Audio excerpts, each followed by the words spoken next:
बातमी मुंबईतून। बाईक रेसिंगवर मुंबई पोलिसांनी कारवाई केली आहे। वांद्रे आणि खेरवाडी भागामध्ये 52 दुचाकी जप्त करण्यात आल्या आहेत। 14 जणांविरोधात गुन्हा दाखल करण्यात आलाय तर 38 जणांवरती कारवाई करण्यात आली आहे। वांद्रे रेक्लेमेशन, माउंट मेरी रोड आणि खेरवाडी जवळील वेस्टर्न एक्सप्रेस हायवे इथे बाईक रेसिंग आणि स्टंट सुरू असताना ही कारवाई करण्यात आली।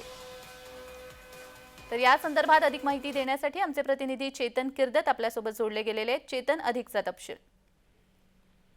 जान्हवी, मुंबईमध्ये पाहायचं झालं तर अनेक जे तरुण मुलं जे आहेत ते आपल्या बाईकवर, स्कूटीवर जे आहेत ते हुल्लडबाजी करत स्टंट मारताना आपल्याला पाहायला मिळत आहेत आणि कुठेतरी मुंबई पोलीस याच्या विरोधात आता आक्रमक झाल्याचं पाहायला मिळत आहे। रविवारी बाईक रेसिंग करणाऱ्यांवर कडक कारवाई करत वांद्रे आणि खेरवाडी भागातून तब्बल 52 दुचाकी ज्या आहेत त्या जप्त करण्यात आलेल्या आहेत आणि पहाटेच्या वेळी वांद्रे रेक्लामेशन असेल, माउंट मेरी रोड आणि खेरवाडी जवळील वेस्टर्न एक्सप्रेस हायवेवर बाईक रेसिंग आणि स्टंट सुरू असताना खरं तर मुंबई पोलिसांकडून ही कारवाई जी आहे ती करण्यात आलेली आहे। या प्रकरणी वांद्रे आणि खेरवाडी पोलिसांनी तब्बल 52 दुचाकी ज्या आहेत त्या जप्त केल्या आहेत। तसंच वांद्रा पोलीस ठाण्यात 14 जणांविरोधात या प्रकरणी आता गुन्हा दाखल झालेला आहे आणि खेरवाडी पोलीस ठाण्यात 38 जणांविरोधात कायदेशीर कारवाई सुरू असल्याची माहिती सध्या आपल्याला मिळते। धन्यवाद चेतन दिलेल्या माहितीसाठी।